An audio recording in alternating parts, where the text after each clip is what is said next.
Forget gurus. Forget anyone claiming to be an online business expert without going through the challenges of entrepreneurship themselves. The Real Money, Real Business podcast is here to prove the best insights in online business comes from your fellow online business builders. We dig into stories of entrepreneurs selling their business on the Empire Flippers marketplace so that you can learn how they made their business profitable, how they overcame obstacles, and what lessons they learned in their online journey. If you want to take your business and your knowledge to the next level, you've come to the right podcast. Let's get started. Hey everyone, welcome to another episode of the Real Money, Real Business podcast. My name is Vinny and I'm joined with today's guest, Jared. He's selling his Amazon Associates business on the Empire Flippers marketplace. Welcome to the show, Jared. How are you doing today? Great. Thanks for having me, Vinny. Yeah, it's our pleasure, and I'm really looking forward to talking about your Amazon Associates business. And just before we dive in and find out a bit more about yourself and the business, let me give a very brief summary of it so our listeners know what we're talking about today. So today's listing is an Amazon Associates and display advertising business in the electronics and technology niches, and it was created in April 2018. The average monthly revenue for the business is $1,085, and it makes an average of $1,056 per month in net profit. The assets included in the sale are the domain and all the site's contents and files, and some social media accounts attached to the business. You can head over to empireflippers.com/marketplace and search for listing number 50966 to learn more about the business. If you want to start your due diligence, just remember to unlock the listing first. So that's just a really general overview of the business, but let's just talk a bit more about yourself. Jared, can you tell me about your journey in the online business world? Is this business your first foray into it, or have you been dabbling in a few different things? Yeah, no, this is not my first foray.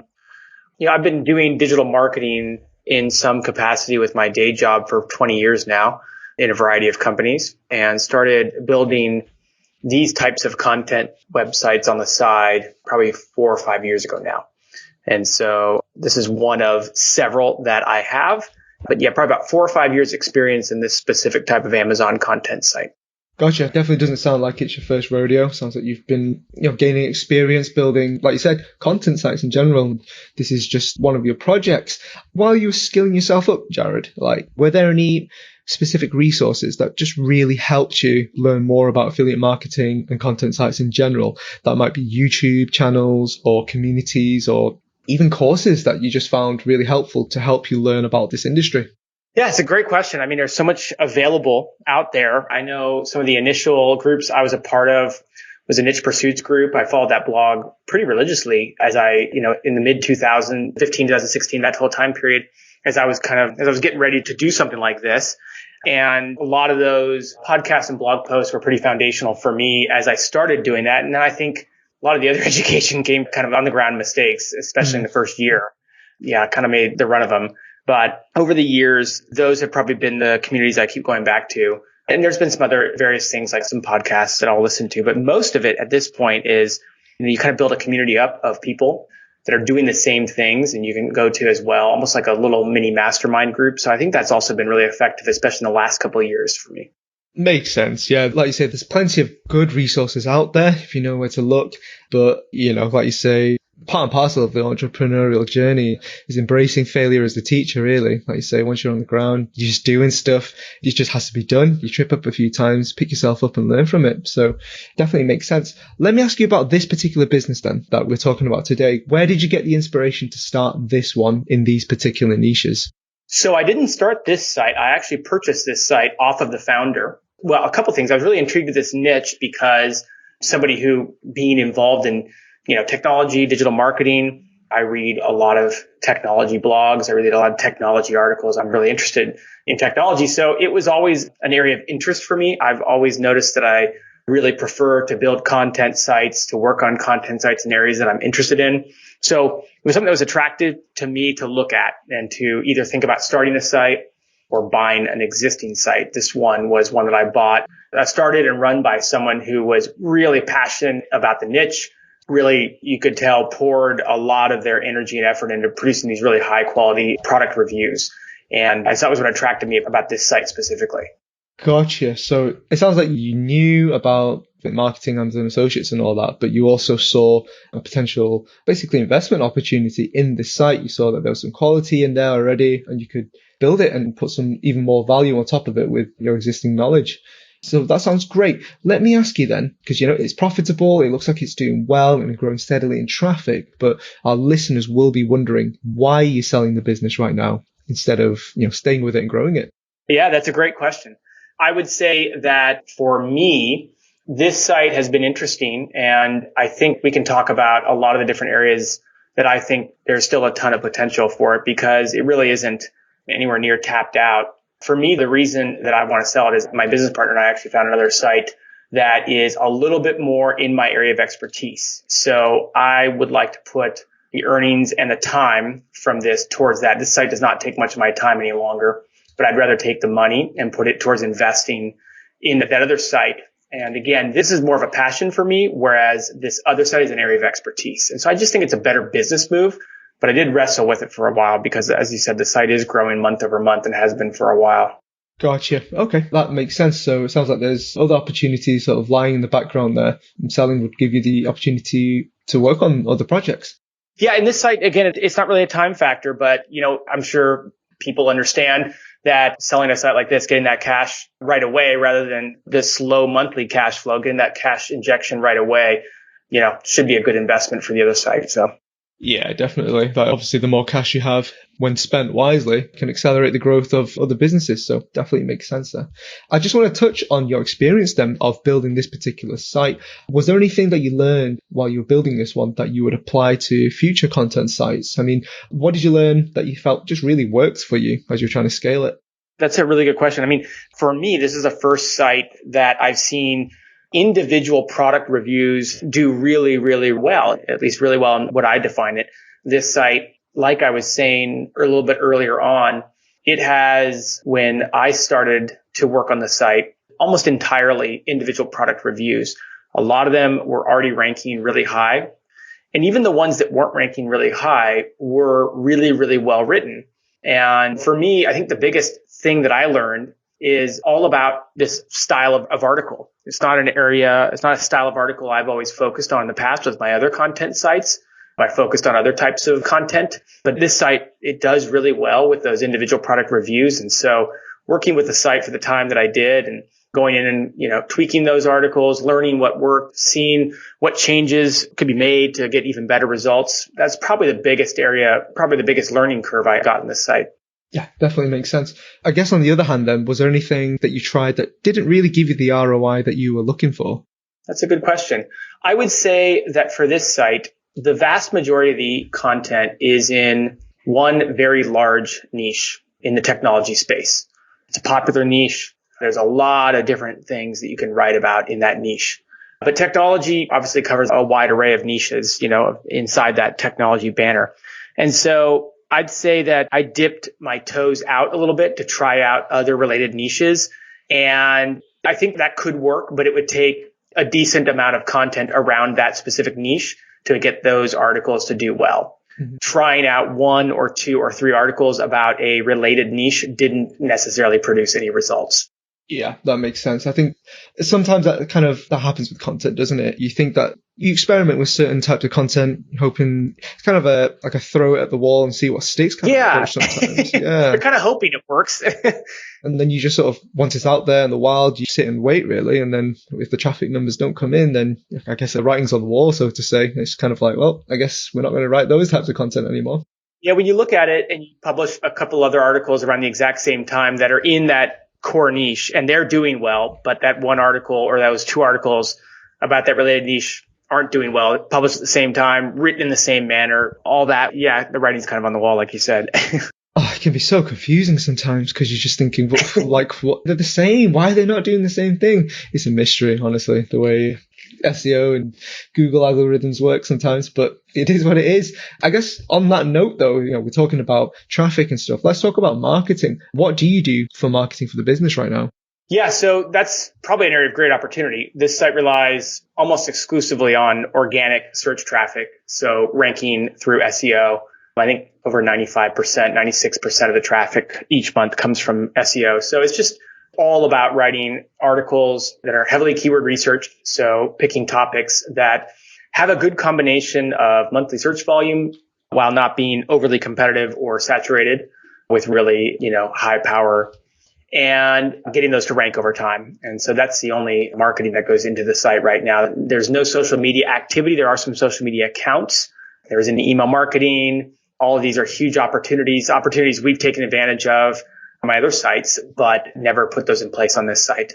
Yeah, makes sense. So sounds like it's pretty hands off at the moment, which, is consistent with the idea of SEO, right? Once you publish the article and you're ranking for a keyword, or at least, you've optimized it, then like you say, the traffic just sort of naturally trickles in over time without any additional work or promotion. So I mean, I guess by extension then, let me ask you about sort of your day-to-day responsibilities. So obviously marketing sounds like it handles itself more or less. What else do you do to maintain the site on a daily or weekly basis? Yeah, there's no interaction needed with anyone. There's no email list. There's no emails to follow up with. There is an email account, but it isn't something that's being emailed by active readers. No social media to post on a consistent basis.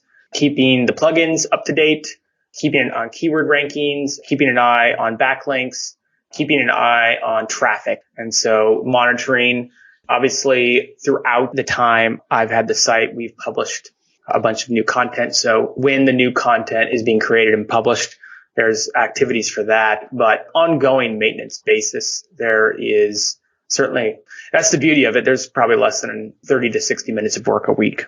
Oh, right. So you're literally most maybe working only an hour or 2 hours a week on the site, really? Yeah, at most. And usually while you're doing something else. We obviously, when you're publishing content, there's more work to be done, but that's really focused on future growth or future keyword opportunities, future ranking opportunities. And just to keep the site going, there aren't really any other responsibilities for it. Yeah, we'll talk about growth in just a second. Let me ask you though, for our listeners out there who are maybe new to online businesses, new to affiliate marketing and content sites, but interested in getting into it. Let's say a buyer wants to step into this business. What would you say are some of the skills or requirements they should need to learn if they're not familiar with the niches or the business model, so that they can, step in, maintain this performance and keep it going? Yeah, that's a really good question. You kind of spoke about the power of SEO and how it has this ability to bring in traffic consistently over time. I haven't had to go back and spend much time updating older articles. Most of what I've done has just been producing new content around keywords, to keep the site going in the same direction it's going now, a good understanding of keyword research and search intent, or at least the ability to kind of look at how the site is doing it now and use that same model or template as a starting point going forward. Those are some skill sets that would be important. I do think going forward, because as a lot of the content has aged, combined with the fact that it's in the technology niche, which means that, the content needs to be refreshed and updated a little bit more consistently, maybe than in other niches. And so whether it's time and energy or a budget to hire someone to go back through every, maybe year or so, maybe more frequently if you want, and make sure that all of the products are still relevant, make sure that the content surrounding those products is still current and consistent. And so, whether that's an expertise or knowledge about the technology space, or whether that is, again, getting some help with that. But beyond that, those are probably the two big areas I would say would be skill sets that are needed for this. Obviously, the more SEO chops somebody has, probably the faster somebody can grow this and continue to keep that growth curve going. Makes sense. You were saying about your growth opportunities. Social media could be one area if anyone has, like you say, social media chops and knows how to market the business in that way. What would you say are the other growth opportunities if you did stay with the business and wanted to scale it further? Yeah, I think social media is a big opportunity. Obviously, a lot of websites do very well on social media, and I have another content site that does very well on social media, Pinterest specifically. So I think that would be a great area to invest time and resources in. That's another thing that pretty easy to find people to help with and come up with a scalable process there.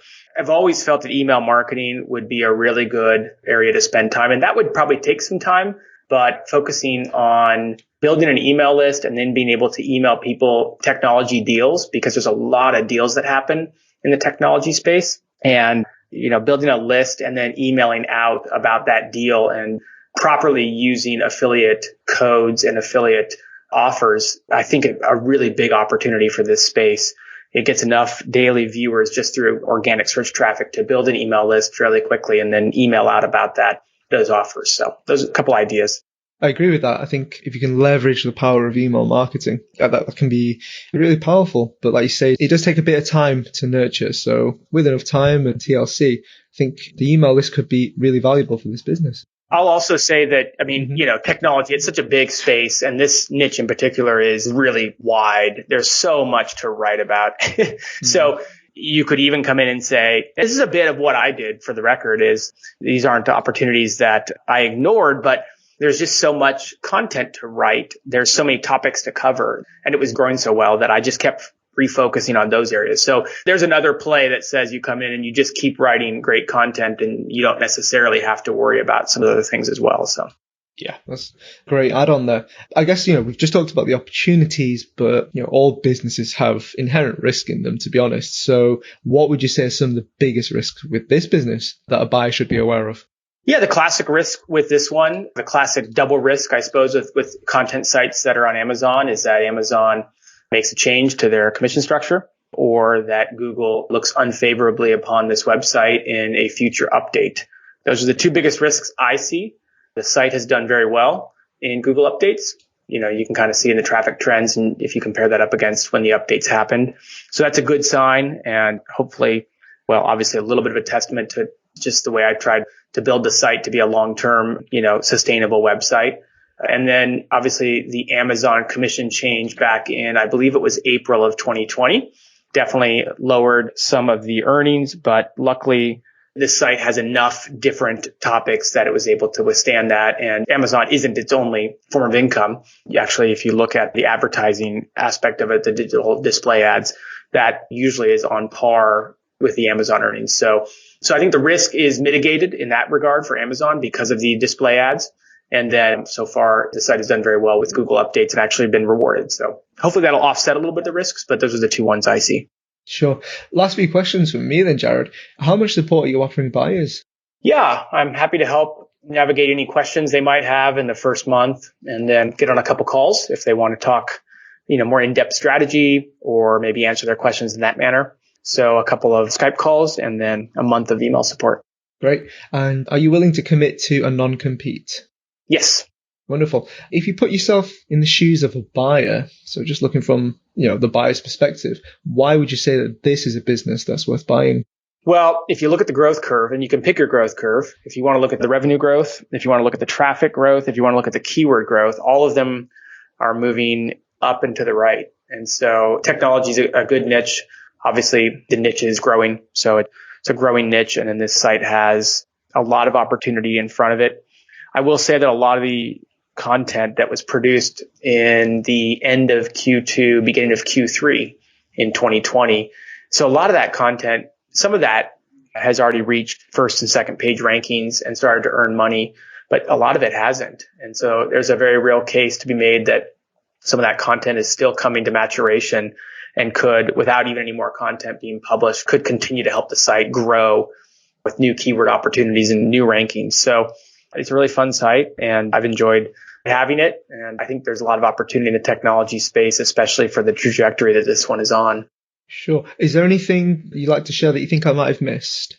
Well, just want to make sure, we talked about the Amazon side of things, but again, the site performs really well on display advertising. There's a decent amount of informational content, which gives the site a nice balance, and does very well on that advertising side of things. And that's really nice because, again, if you're concerned about being all in on Amazon, then that's nice to have. It's about a 50-50 revenue split each month.